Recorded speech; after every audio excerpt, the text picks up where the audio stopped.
Los Caballeros Templarios. Legendarios monjes soldados de la Edad Media. Guerreros de Dios. Hombres santos y endiablados luchadores. Con voto de pobreza, pero más ricos que los reyes. Cuenta la leyenda que custodiaban la reliquia más valiosa de la cristiandad. El Santo Grial. Tesoro este tan preciado que les concedía un poder sin igual. Pese a esta condición, los templarios son destruidos. Y su fortuna desaparece. ¿Quiénes eran los caballeros templarios? ¿Y se puede revelar hoy en día el auténtico secreto de su poder?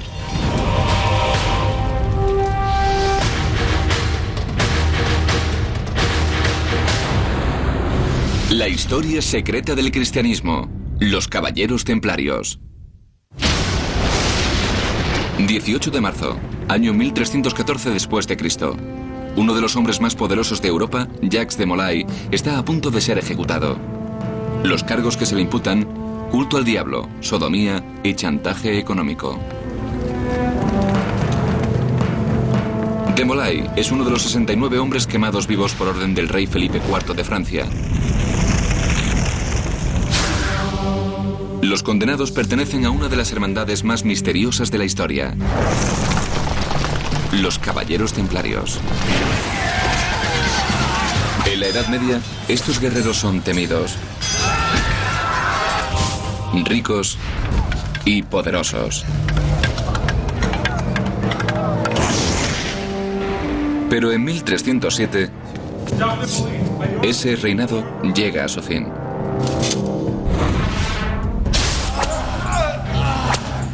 Los templarios son acusados de herejía.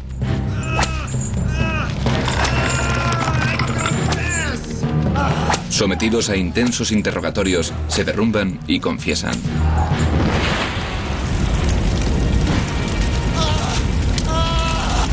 De la noche a la mañana, 2 siglos de riqueza y poder se esfuman sin dejar rastro.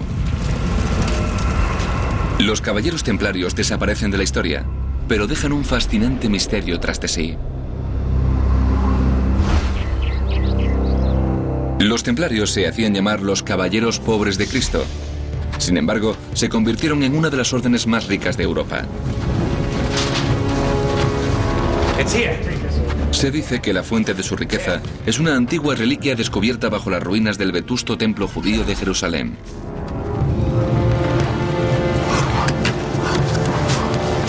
Y su destino ha sido un enigma.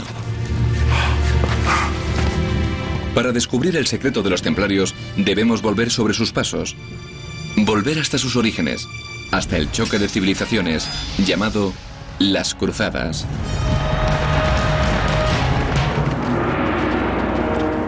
Año 1096 después de Cristo.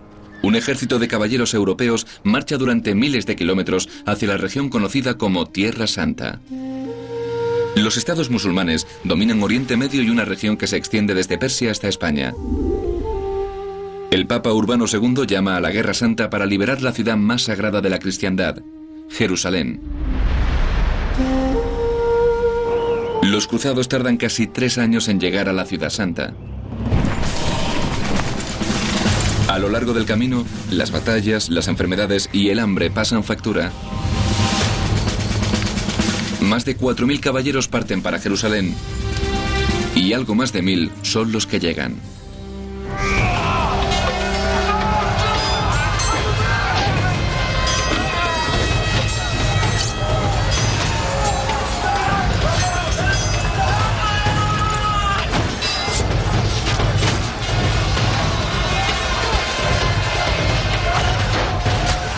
Julio de 1099. Tras un asedio de 5 semanas, los cruzados toman la ciudad. Cuando los cruzados tomaron Jerusalén, lo primero que se produjo fue un baño de sangre de proporciones escandalosas.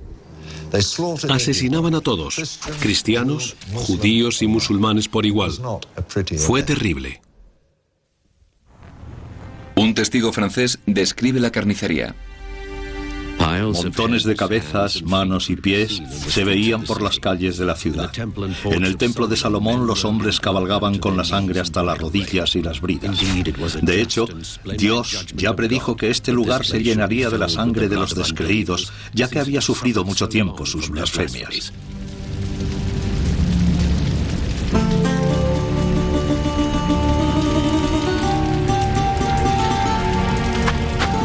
Los cruzados eligen a los gobernadores del nuevo reino de Jerusalén de entre sus propias filas. Los reyes cruzados librarán una batalla tras otra para conservar este suelo sagrado. En 1118 eligen a su tercer líder y le nombran rey Balduino II.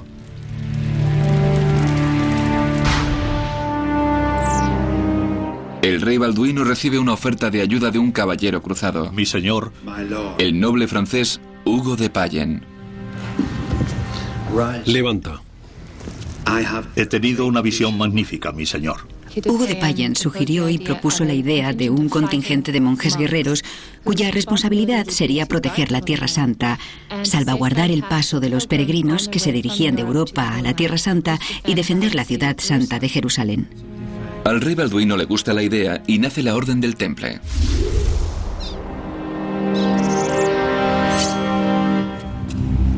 Yo te nombro caballero de la Orden del Temple. Ahora eres un guerrero de Dios. Partiendo de un grupo de 9 caballeros, los templarios llegarán a ser un ejército de miles. Se hacen llamar la Orden de los Caballeros Pobres del Templo de Salomón. Con el tiempo, se les llegará a conocer simplemente como los Caballeros Templarios. No solo son guerreros, además son monjes. Hacen votos de pobreza, obediencia y castidad. Europa nunca ha visto una fuerza semejante. La sola idea de una orden guerrera, una orden militar, era una idea chocante, incluso revolucionaria para la Iglesia.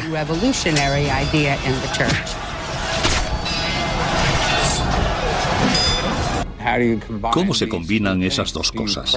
¿Se reza mientras se empuña un arma? La respuesta es sí. Eso hacían. Veían su llamada como una llamada divina. Los caballeros templarios decidieron que crearían lo que hoy podríamos considerar las Fuerzas Especiales de Cristo. Como monjes medievales, los templarios rezan 7 veces al día. Pero lo que hace diferentes a estos monjes es que se preparan para luchar.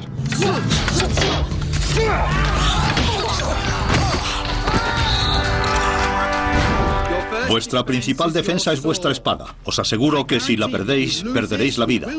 Cuando sajamos, sajamos. Seguimos adelante, no paramos. ¿Estáis todos listos? El de esta orden era un ejército de lo más eficaz, con una disciplina férrea y magníficamente equipado, de dimensiones reducidas pero con una fuerza arrolladora. Los templarios aplastan a los musulmanes en el asedio de Ascalón en 1153, la batalla de Montgisar en 1177,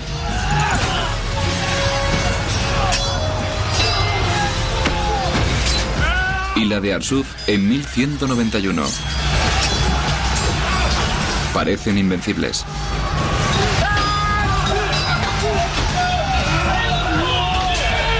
Los templarios luchan siguiendo normas estrictas. Tienen prohibida la retirada a menos que se les ordene.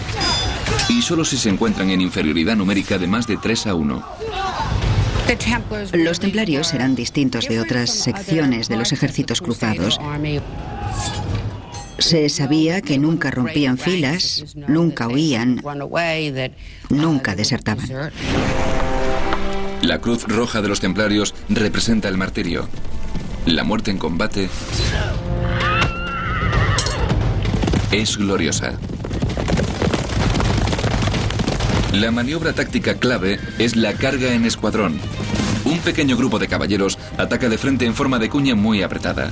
Su objetivo, romper la línea del enemigo y dispersarlo a izquierda y a derecha. La carga es temeraria, aterradora, colosal.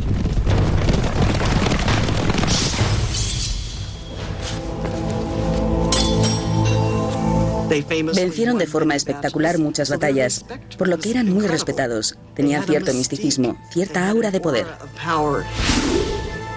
Parte de su misticismo procede de su cuartel general. El rey Balduino cede a los caballeros una parte del antiguo templo judío, uno de los lugares más sagrados de la cristiandad. El mismísimo Jesucristo predicó allí una vez. Hemos encontrado algo. Llévanos. Pero es lo que los templarios descubren aquí lo que pudo determinar su destino.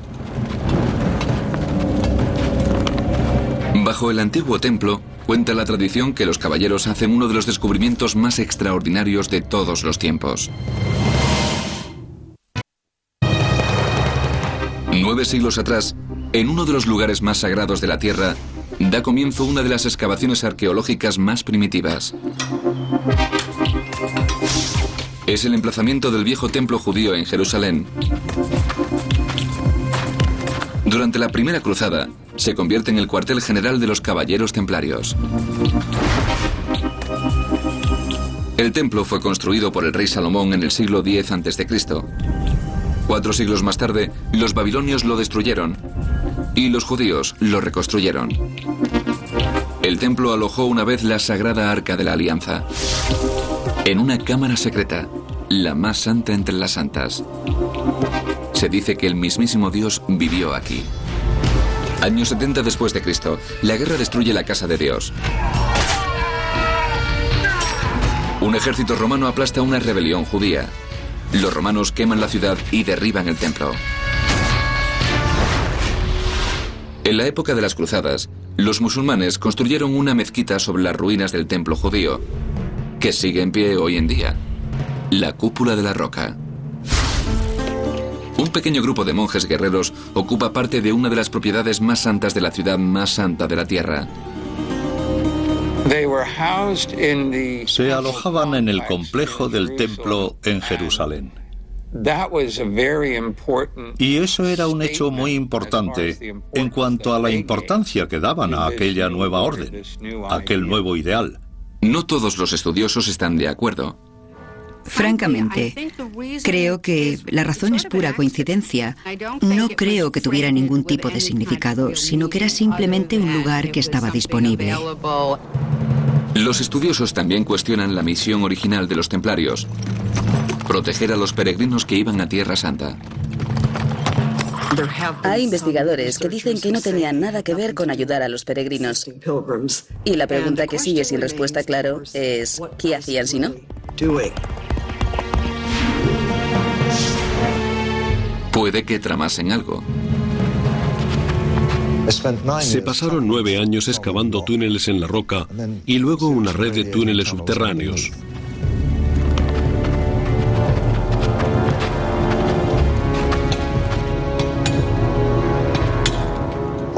Lo que descubrieron allí debajo ha sido motivo de especulación desde entonces. Según una teoría, los templarios descubrieron el mapa de un tesoro. El mapa es en realidad un pergamino, grabado en cobre, que detalla el lugar exacto donde están escondidos los tesoros del templo judío.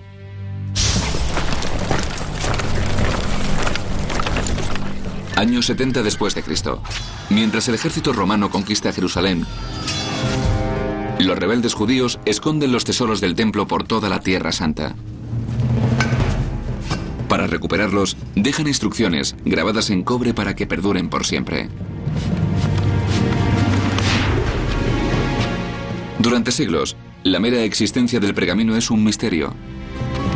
Ya en 1947, un pastor beduino que buscaba una oveja perdida hace un increíble hallazgo: pergaminos antiguos, de hace casi 2000 años, uno de los textos judíos más antiguos jamás encontrados. Los pergaminos del Mar Muerto. Cuando fueron descubiertos los pergaminos del Mar Muerto, entre ellos había uno llamado el pergamino de cobre, y listaba una serie de sitios por toda la zona que ahora llamamos Tierra Santa, donde se habían escondido los tesoros de los templarios para salvaguardarlos antes de que los romanos destruyeran el templo. En los años 50, un arqueólogo inglés sigue las pistas grabadas en el pergamino de cobre. No encuentra ningún tesoro judío, pero descubre que una expedición anterior ha descubierto algo igual de fascinante. Sospecha que alguien pueda habérsele adelantado. Espuelas medievales, fragmentos de espadas y una cruz templaria. Objetos relacionados con los caballeros templarios.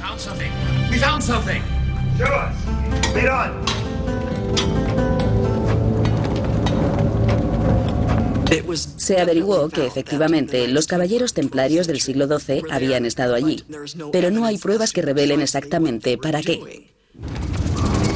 Ni lo que encontraron. Aquí.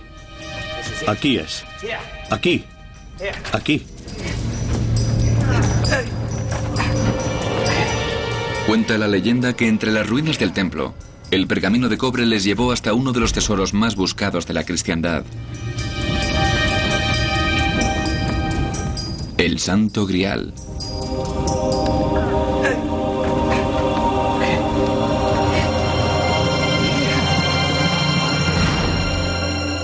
En la Edad Media, el Grial es objeto de innumerables cuentos, leyendas y canciones. En algunas versiones, el Grial es una copa o plato utilizado por Cristo en la Última Cena, pero con tan pocas pistas, podría ser cualquier cosa. El Grial es un concepto medieval. En estos relatos tiene muchas formas distintas. Puede que buscaran una copa. Otros creen que era una piedra especial caída del cielo. Otro relato relaciona el Grial con la muerte de Jesucristo. La lanza romana que le perforó el costado a Cristo. La otra opción para el tesoro, por así decirlo, que los templarios supuestamente buscaban haciendo túneles, era la cabeza de San Juan Bautista, que también se supone que había sido enterrada allí.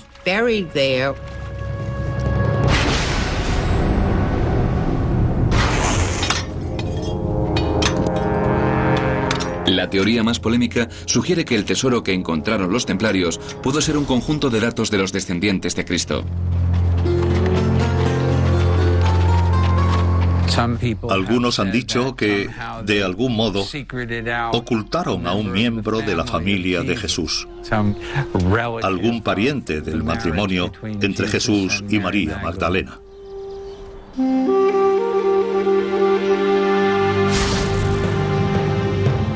Según esta teoría, las palabras que en latín significan Santo Grial, sangreal, son en realidad una traducción errónea de dos palabras distintas, sang real o sangre real.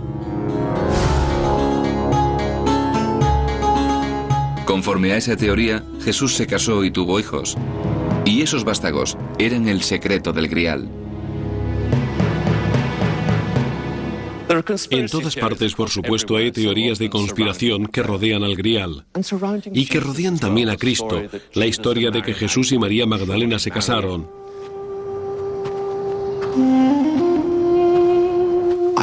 A mi modo de ver es falsa, pero es perfectamente razonable. Pero la teoría de la sangre real tiene más sentido que la de que una reliquia fuera la fuente del poder templario. Demostrar que Jesús se había casado y había tenido hijos haría temblar las bases del cristianismo y amenazaría toda la estructura del poder en la Europa medieval.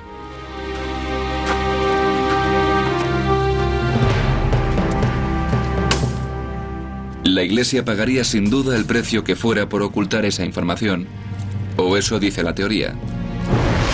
Nadie sabe lo que pudieron hallar los templarios, pero hay pocas dudas de lo que ocurrió después. Hugo de Payen, el fundador de los templarios, abandona la Tierra Santa para asistir al Consejo de Troyes en Francia. Nadie sabe qué se debatió allí, solo el resultado. El Papa Honorio II concede a los templarios su bendición. Su sucesor, el Papa Inocencio, les otorga un poder sin precedentes. La Orden del Temple disfruta ahora de inmunidad de las leyes, normas e impuestos de todas las naciones.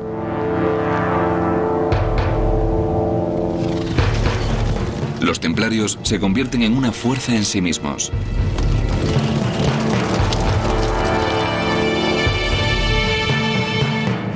El nuevo y misterioso poder de los caballeros da pie a numerosas teorías de conspiración.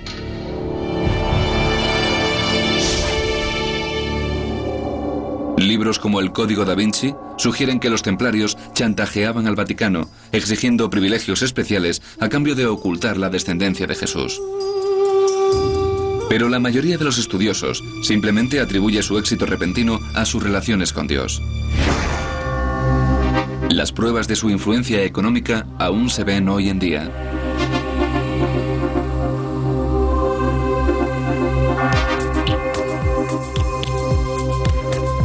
Los templarios se involucraron abiertamente en la financiación y construcción de la mayoría de las catedrales góticas de los siglos XII y XIII. Es casi seguro que financiaron todo el edificio de la Catedral de Chartres. Económicamente habría supuesto el equivalente del viaje a la Luna norteamericano de finales de los 60. Una de las más bellas iglesias de la Orden se encuentra en el corazón de Londres. Se llama la Iglesia del Temple y exhibe el sello templario, 2 hombres montados en un solo caballo. A diferencia de la mayoría de las iglesias medievales, esta es redonda. Esta iglesia se diseñó para recrear la santidad del Santo Sepulcro de Jerusalén, destino de todos los peregrinos, el lugar más santo de la tierra. Y la iglesia del Santo Sepulcro es redonda. Aquella no era una simple iglesia, era una tesorería. El rey de Inglaterra vino a la iglesia del Temple y se llevó 50.000 libras esterlinas. En 1307. Fue como entrar en Fort Knox y llevarse el oro. Los templarios manejaban y administraban, al parecer honrada y eficazmente, grandes recursos. Por toda Europa, los adinerados caballeros templarios empezaron a prestar dinero a los nobles con apuros económicos. La Orden del Temple tenía una ventaja sobre otros prestamistas cristianos: podía cobrar intereses. En la Europa de la Edad Media, muy pocas personas podían negociar con dinero, porque supuestamente era pecado. Prestar dinero a un interés era simonía y usura. Es posible que los templarios crearan la idea del cheque y la línea de crédito. Los peregrinos que viajaban a Tierra Santa depositaban dinero en una tesorería templaria local. A cambio, se les entregaba un recibo que mostraba la cantidad depositada. Si al fin lograbas llegar a tu destino, canjeabas el equivalente a un cheque de viaje en la época medieval. Era como una carta de crédito primitiva. Práctico, pero costoso. La orden cobraba hasta un 10% de interés por este servicio. Los templarios observaban la pobreza, pero eso no parecía afectar a sus fundamentos. ¿Cómo reconciliaban estos caballeros sus riquezas mundanas con sus creencias? Cada caballero hacía voto de pobreza, por lo que no poseía nada propio. Individualmente no eran ricos, pero a la orden se les permitía poseer ese dinero para gestionar sus propios negocios. A finales del año 1200, los caballeros templarios son una de las órdenes más ricas y poderosas de Europa. Pero la envidia y la ira les persiguen, y un despiadado complot se pone en marcha.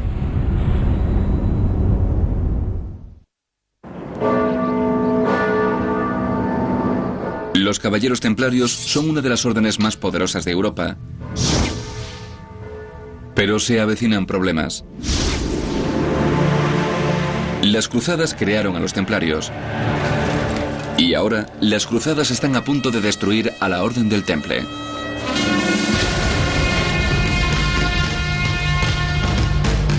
Los ejércitos musulmanes convergen en Tierra Santa.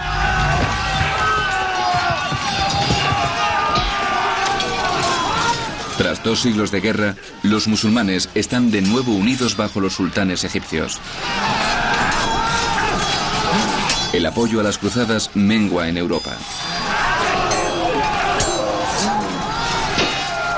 Las cruzadas, pasado un tiempo, se hicieron demasiado costosas, tanto en vidas como en recursos para Europa. Y cada vez era más dudoso que pudieran funcionar a largo plazo.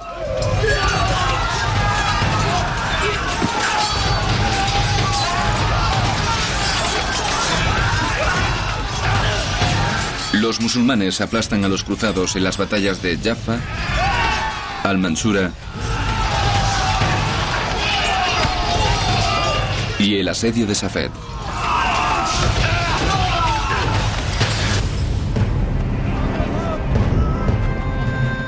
En el año 1290, a los templarios solo les queda un castillo en Tierra Santa. En el asedio de Acre también lo pierden.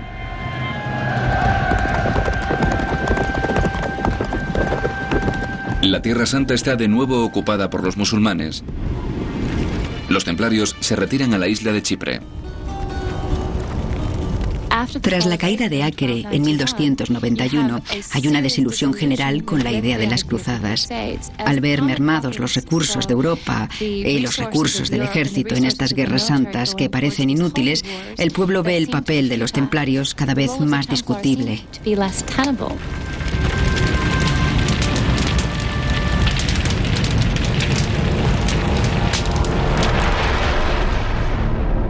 El destino de la orden recae en un nuevo maestre, el noble francés Jacques de Molay.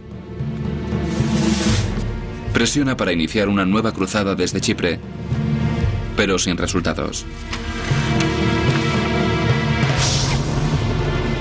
1307. De Molay llega al cuartel general parisino de la Orden del Temple.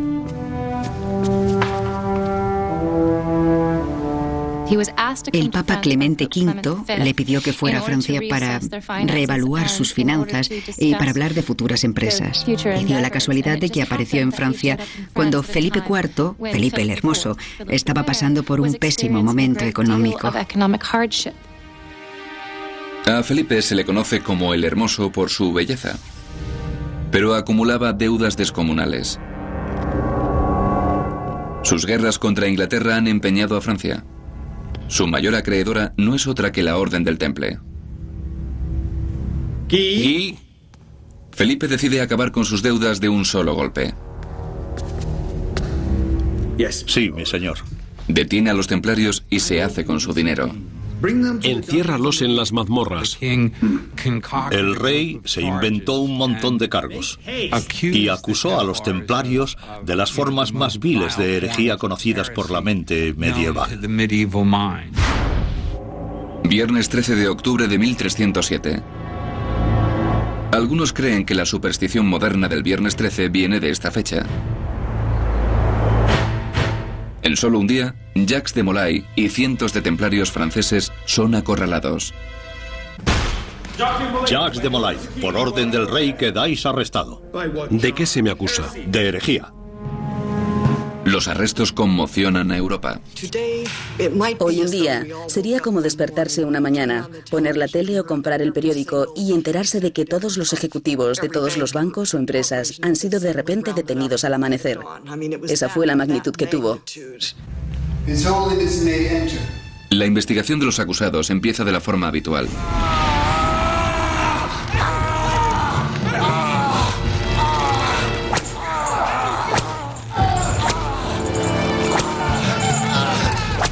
Suplico piedad. Confiesa. La tortura no es la pena por un delito. Es una herramienta para extraer una confesión. La forma de tortura más común era el potro. Un potro consistía en un armazón de madera con una cuerda atada a un torno, y la idea era dislocar las muñecas y los tobillos. Solo en París son torturados unos 100 templarios. Entre ellos, su gran maestre, Jacques de Molay. Confieso mi pecado de herejía. Se presentaron 127 acusaciones contra los caballeros templarios. Incluían de todo, cosas como negar a Cristo, escupir al crucifijo, defecar sobre la hostia, enseñar el trasero en la Eucaristía o besarse en el trasero durante sus ritos de iniciación.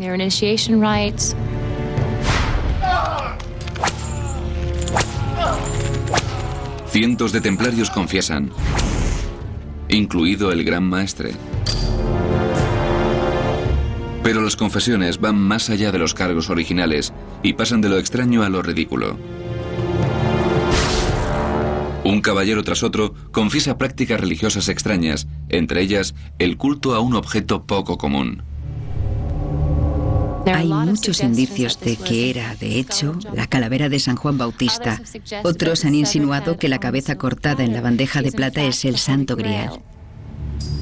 Los relatos se hacen cada vez más extraños mientras los templarios cuentan de forma independiente historias a cual más estrambótica.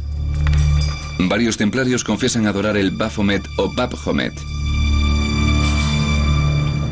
El Baphomet es probablemente uno de los aspectos más extraordinarios de las acusaciones contra los templarios.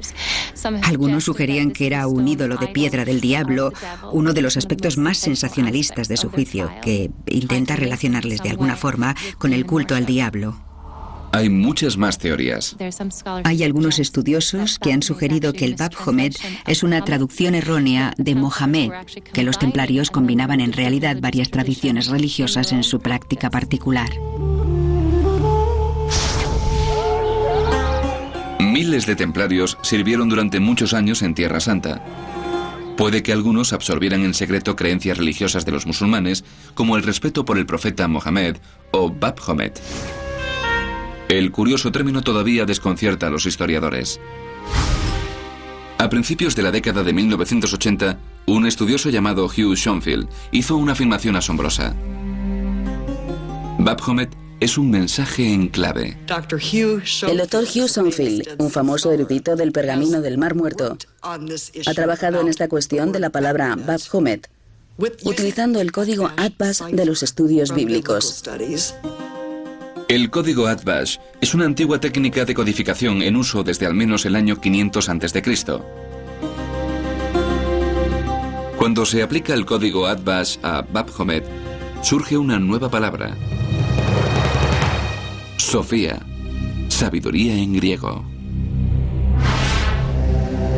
Venerar la sabiduría no es herejía, a menos que la sabiduría en sí lo sea. Sofía es el antiguo nombre griego de una diosa venerada por una de las primeras sectas cristianas, los gnósticos. Sofía aparece en varios evangelios gnósticos como la creadora del mundo, una figura más importante incluso que Jesucristo. Pero las creencias gnósticas se consideran heréticas y sus evangelios están prohibidos por la Iglesia. Algunos estudiosos sugieren que los templarios descubrieron esos evangelios y resucitaron una forma perdida de cristiandad.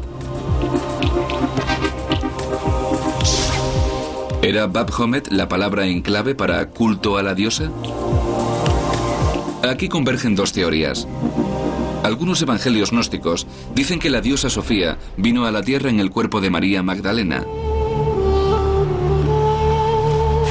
Según la teoría de la sangre real, María Magdalena llevó la casta de Jesús. Se convirtió en el recipiente de la sangre santa, el mismísimo Grial. En sus estatutos, los templarios se consagran no a Jesucristo, sino a María. La pregunta que a menudo surge es, ¿quién es esa María? ¿La Santa Virgen María, en el sentido de la Madre de Dios? ¿O se referían a María Magdalena?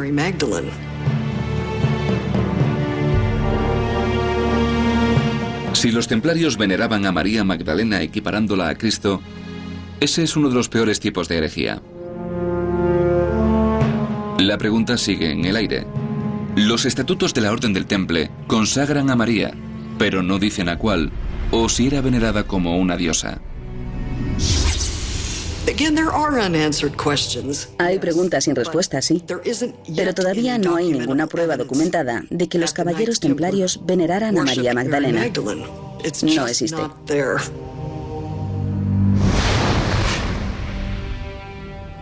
Sometidos a tortura, los templarios pudieron haber confesado practicar una religión herética de una diosa, venerar a un ídolo o incluso venerar una cabeza humana. Lo más probable es que los templarios fueran los chivos expiatorios inocentes de un rey que decidió liquidar sus deudas. El rey Felipe exige que los herejes se enfrenten a la justicia. Tengo aquí numerosos testimonios de testigos oculares de actos de herejía con nombres y actos. El Papa accede a regañadientes. En 1314 la Orden del Temple se disuelve de forma oficial.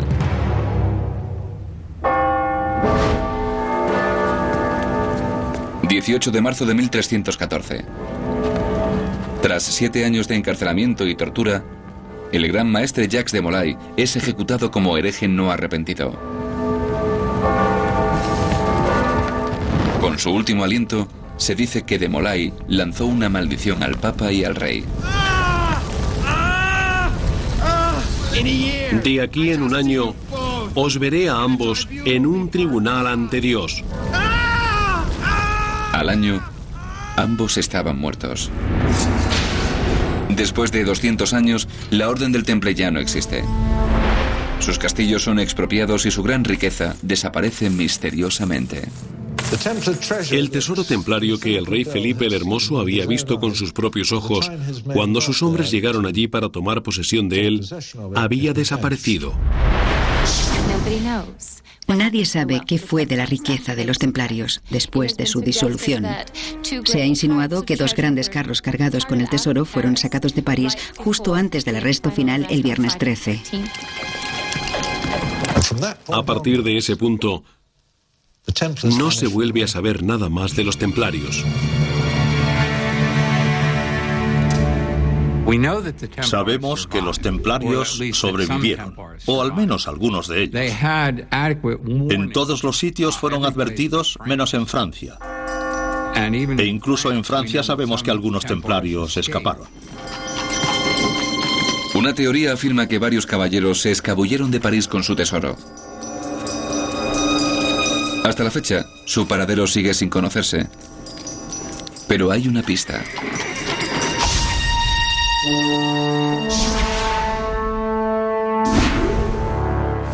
Esta es la capilla de Roslin, cerca de Edimburgo, en Escocia.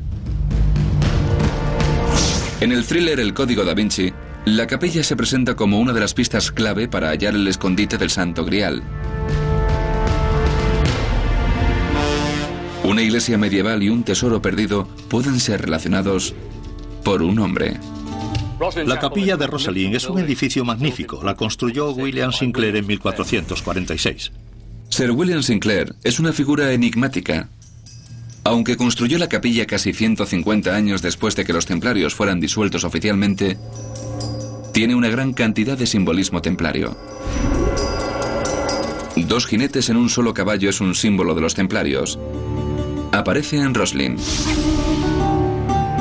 como el sello de la orden, el Cordero de Dios sosteniendo una cruz.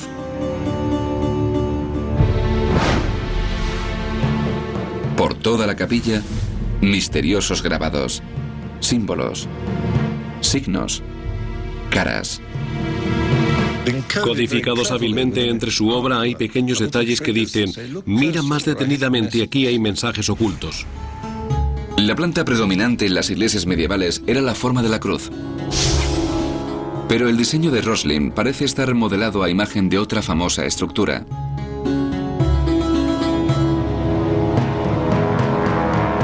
El trazado de la capilla y su arquitectura dan una pista de su inspiración.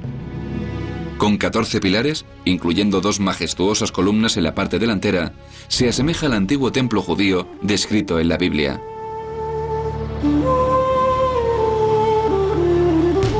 Al parecer, William Sinclair construyó la capilla a imagen del templo original de Jerusalén. Las ruinas de esta antigua estructura fueron el emplazamiento del primer cuartel general de los caballeros templarios. En el templo de Herodes había 3 pisos por debajo de la planta del templo. Si esta nave del coro es el templo de Herodes, hay que ir un poco más allá y decir que hay 3 pisos por debajo de este. No hay pruebas de ello, no se ha demostrado, no hay constancia. Pero si hasta ahora has podido creer la historia, no es muy difícil dar ese paso más. Más pruebas relacionan la capilla con los templarios. Hay quien ha insinuado que podría haber cámaras selladas o criptas bajo la capilla de Roslin. Podrían ocultar uno de los grandes misterios del mundo: el tesoro de los templarios, el Santo Grial. O quizá nada en absoluto. Se ha especulado con todo, desde la cabeza momificada de Cristo hasta el Arca de la Alianza, pasando por los pergaminos del Templo de Jerusalén. Pero todavía no ha surgido ninguna prueba concreta y creíble que demuestre nada así. Y las excavaciones no han terminado. Pero la excavación exploratoria se ha detenido por miedo a un posible derrumbe de la capilla. Las cámaras podrían ser simplemente tumbas o podrían albergar un tesoro oculto. La capilla podría ser simplemente una iglesia excéntrica o una réplica del Templo de Jerusalén. Roslin sigue siendo un misterio sin resolver, como gran parte del legado de los templarios. Sin embargo, las pruebas sugieren que alguien lo sabe. Una misteriosa orden internacional con sus propios secretos.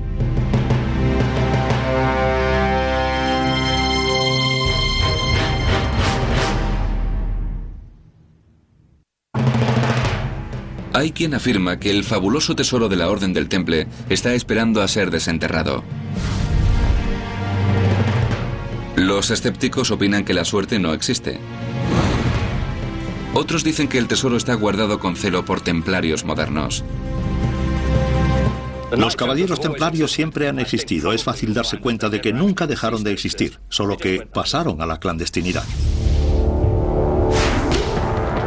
Algunos creen que han perdurado durante siglos en una hermandad tan poderosa como su secreto.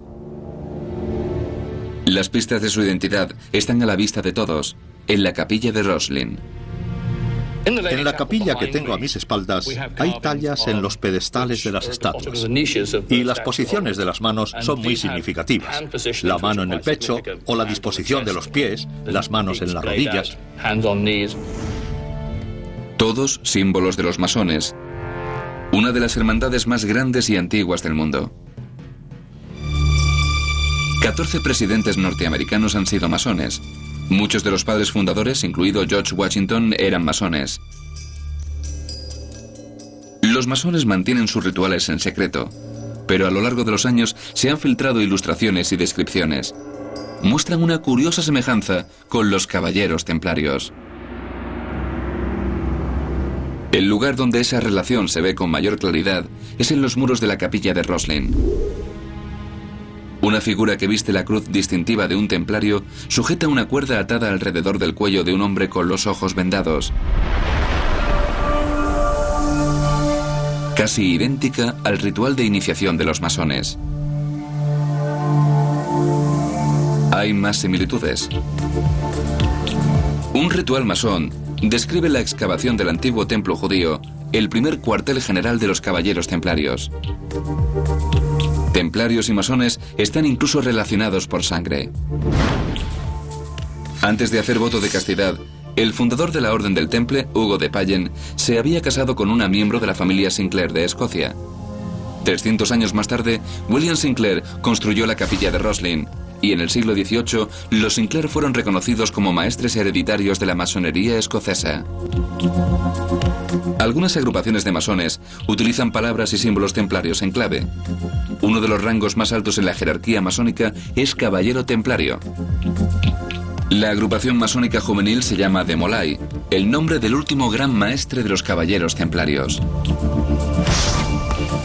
Puede que los masones sean templarios modernos, o puede que todo sea coincidencia. Hay gente que basa las actividades espirituales, sociales y estructurales de sus grupos en estos ideales templarios.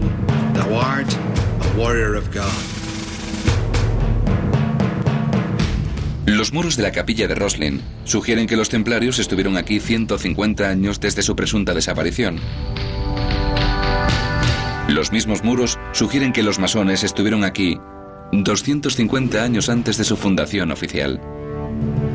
La leyenda cuenta que los misteriosos grabados de Roslin ocultan un gran secreto. La clave del famoso tesoro de los templarios, el Santo Grial. Creo que Roslin es un enigma. Creo que lo más probable es que se diseñara para ser un enigma. Nadie ha logrado descifrar el código de Roslin.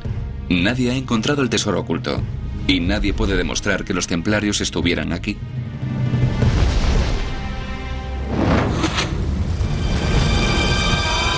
«700 años después de su desaparición, la Orden del Temple sigue siendo un misterio.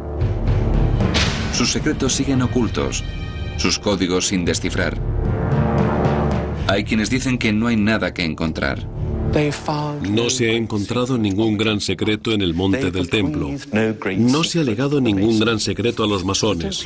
Los templarios eran monjes que eran caballeros, pero ahí termina su misterio. Lo que sabemos es que los caballeros templarios eran los guerreros más santos de la cristiandad. Sin embargo, fueron castigados por herejía. Fueron empresarios perspicaces e innovadores, pero sus métodos les valieron poderosos enemigos. Fueron inmensamente ricos, pero su fortuna desapareció con ellos. Se rumoreaba que poseían un secreto explosivo. Y hay toda una industria casera de teorizadores de conspiraciones y novelas de éxito que cuestiona si ese secreto sigue oculto hoy en día. La respuesta es que simplemente no lo sabemos. Te digan lo que te digan, sencillamente no lo sabemos. Siempre va a existir el secreto de los templarios, porque se sabe muy poco de su destino, y mientras ese pasado siga rodeado de misterio, siempre habrá secretos que descubrir. Los caballeros templarios tenían un secreto, hasta ahí sabemos, pero ¿seguiría siendo tan impactante hoy en día? Puede que nunca lo sepamos. 700 años después de la desaparición de la Orden del Temple, su escurridizo secreto sigue siendo igual de fascinante. Y es ese misterio lo que permitirá que la leyenda de los caballeros templarios perviva.